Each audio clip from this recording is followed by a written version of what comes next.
वैशाख शुक्ल पक्ष पंचमी मेरे बाबा के विवाह का दिवस। आप सभी को मेरे बाबा के मंगल विवाह की बहुत बहुत बधाई। जैसे एक वृक्ष है और उस वृक्ष के एक एक पत्ते को अलग से पानी देने की जरूरत नहीं पड़ती।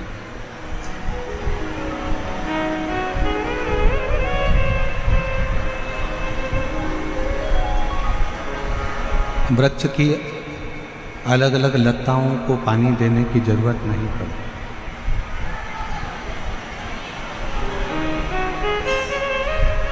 किसी वृक्ष में अगर पानी देना है तो उसकी जड़ में पानी दे दो, पत्तों में भी लताओं में भी पानी पहुंच जाता है।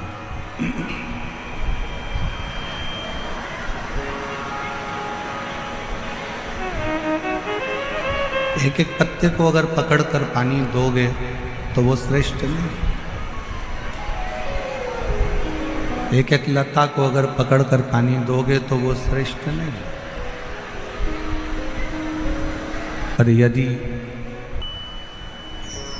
वो लता में भी जा रहा है और पत्तों में भी जा रहा है। शिव महापुराण की कथा कहती है कि 33 कोटि देवताओं को अलग अलग जल चढ़ाने की जरूरत नहीं पड़ती। यदि एक देव अधिदेव महादेव पर एक लोटा जल चढ़ जाता है तो 33 कोटि देवताओं को प्राप्त हो जाता है।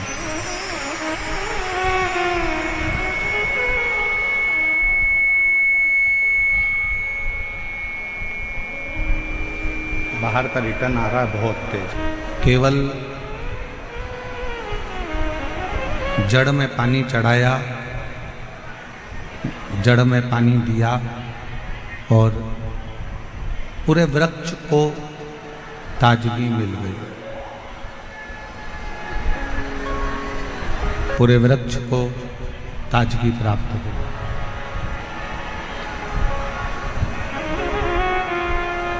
बस एक पितरों को भजना है। कोई ने कह दिया कि पितर दोष है, पितरों का दोष लगा हुआ है या पितरों का दोष है घर में। कोई कहे कि वास्तु का दोष है घर में।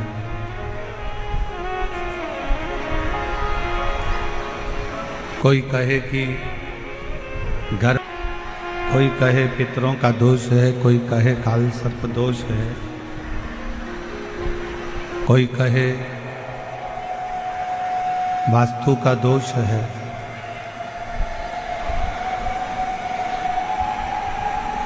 ये सारे दोष अगर घर में लगे हुए हैं और यदि आप भगवान शंकर को एक लोटा जल समर्पित कर रहे हैं तो दुनिया का कोई दोष आपको कभी भी नहीं लग सकता। वो सारे दोष अपने आप समाप्त हो जाते हैं शिव को एक लोटा जल चढ़ाने। शंकर भगवान को एक लोटा जल समर्पित करने से, और वो जल एक विश्वास का होना चाहिए। दूसरा दोष लग गया, कोई दूसरा दोष लग गया। कोई कहता है कि बेटी को मंगल लग गया, कोई कहे बेटे को बुध लग गया, कोई कहे शनि लग गया, कोई कहे गुरु लग गया, कोई कहे ये लग गया। तो उसको कह देना कि हमको तो केवल एक लगा है और वो हमारा शंकर लगा है और वो लगा है तो फिर कोई दोष नहीं लगता। जब एक बार जिसको शिव लग जाए, एक बार जिसको शंकर लग गए, एक बार जिसको शिव लग गए तो फिर दूसरा कुछ नहीं लगता।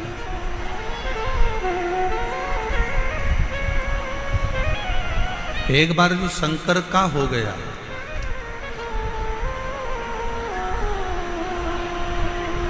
वो कहते हैं ना दिल्ली से सुने, शिव कथा कर रही है, भगवान शंकर का संवाद। चंचुला 2 स्थान पर पहुंची, पहला गोकर्ण क्षेत्र और दूसरा काशी क्षेत्र। और शिव महापुराण की कथा कहती है, अगर आप मान लो काशी नहीं जा सकते, गोकर्ण क्षेत्र नहीं जा सकते, तो एक बेलपत्र को लेकर 2 बेलपत्र आप लीजिए, एक बेलपत्र को लेकर बेलपत्र के वृक्ष के नीचे, बेलपत्र को हाथ में लेकर बेलपत्र के वृक्ष की एक परिक्रमा कर कर वो बेलपत्र अशोक सुंदरी वाली, अशोक सुंदरी की जगह मालूम है ना आप लोगों को? हाथ उठाओ जरा, किस किस को मालूम है? सबको मालूम है? और जिसको नहीं मालूम हो पड़ोसन उसको जरूर बता देना, ठीक है? बेलपत्र के वृक्ष, बेलपत्र को हाथ में लेकर बेलपत्र के वृक्ष की परिक्रमा कर कर अशोक सुंदरी वाले स्थान पर एक बेलपत्र समर्पित कर दो। दूसरी बेलपत्र जिसको आपने परिक्रमा में नहीं रखा है, उस बेलपत्र को शंकर के शिवलिंग पर समर्पित कर दो और 1 लोटा जल बाबा को समर्पित कर कर उस जल का सींचन आचमन कर लीजिए। आपको गोकर्ण प्रदेश और काशी प्रदेश दोनों के तीर्थ का फल एक क्षण में प्राप्त हो, एक क्षण में प्राप्त हो दोनों।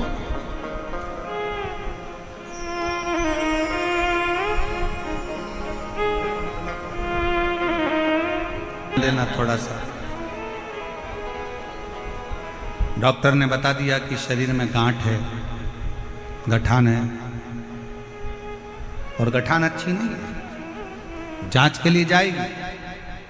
उससे पहले डॉक्टर का इलाज करवाओ मना नहीं, दवाई लो मना नहीं, डॉक्टर बोले जांच कराओ जांच कराओ, क्योंकि हम पहले भी कथा में कहे हैं डॉक्टर शंकर का एक रूप होता है।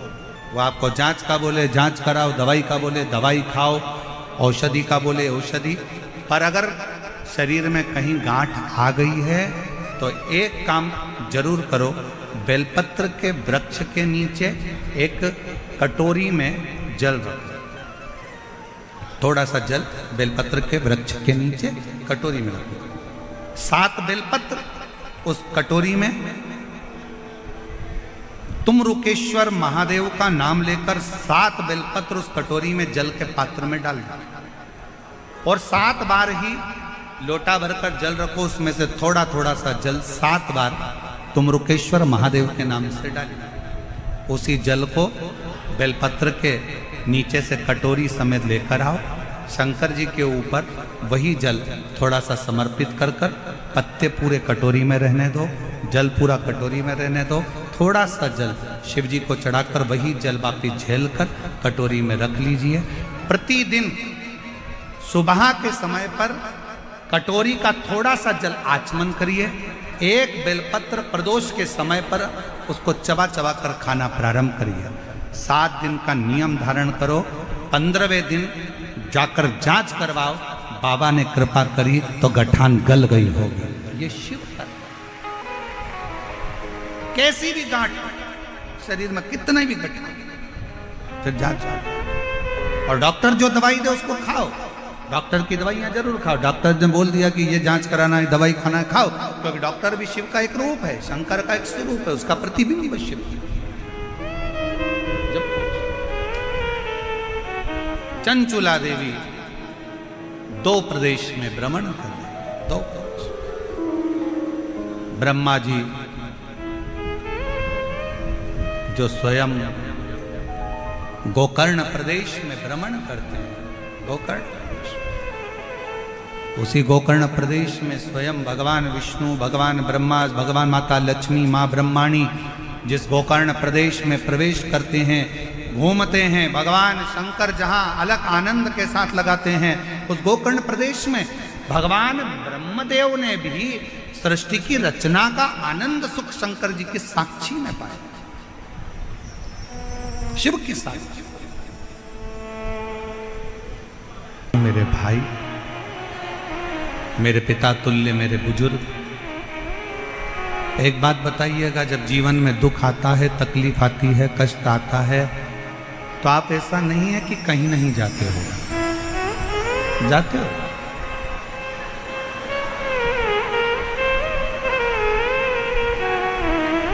जब दुख तकलीफ आता है, कष्ट आता है, तो हमें 50 जगह जाना पड़ता है। हमारे जीवन में ये तकलीफ आ गई, हमारे जीवन में ये कष्ट आ गया, हमारे जीवन में ये तकलीफ आ गई। देवी से भी पूछा, देवता से भी पूछा, हाथ भी दिखाया, जन्म पत्रिका भी लेकर गए, वो भी ले जाकर दिखाई, देखो जरा मेरा ग्रह क्यों खराब, किस। एक महाराज जी प्रवचन में कह रहे थे कि शिव पुराण में जो चंचुला है वो गलत काम करती थी, उल्टे काम करती थी, गलत कृत्य में डूबी हुई थी, गलत कर्म में डूबी हुई थी। पर हमारा निवेदन है, एक बार शिव महापुराण कथा के महत्तम को जरूर पढ़ना। चंचुला अपने पति को समझाती है, चंचुला अपने पति को ज्ञान देती है, चंचुला अपने पति को उपदेश देती है, चंचुला अपने पति को सत्संग के माध्यम से समझाने का प्रयास करती है कि तुम गलत काम मत करो।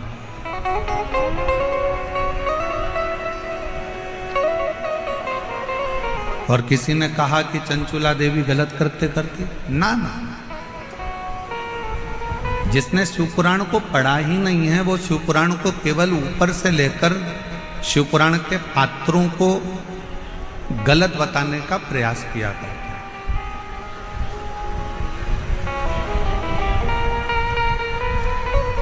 एक स्त्री गलत कब होती है, एक स्त्री गलत जगह पर कब जाती है, एक स्त्री गलत धारणा कब बनाती है, जब उसके घर के लोग उसके साथ गलत कृत्य करें, गलत बात बोलें, गलत कर्म करें या गलत विचारों से उसको समझो। वरना भारत के भूमि की वो स्त्रियां हैं जो अपने पति के लिए अग्निकुंड में कूदकर इसी राजस्थान की धरा पर जोहर कर लेती हैं। इस भारत की भूमि की वो स्त्री। बच्चे का पहला फोटो, जिस बच्चे की किडनी और लीवर खराब हो गए और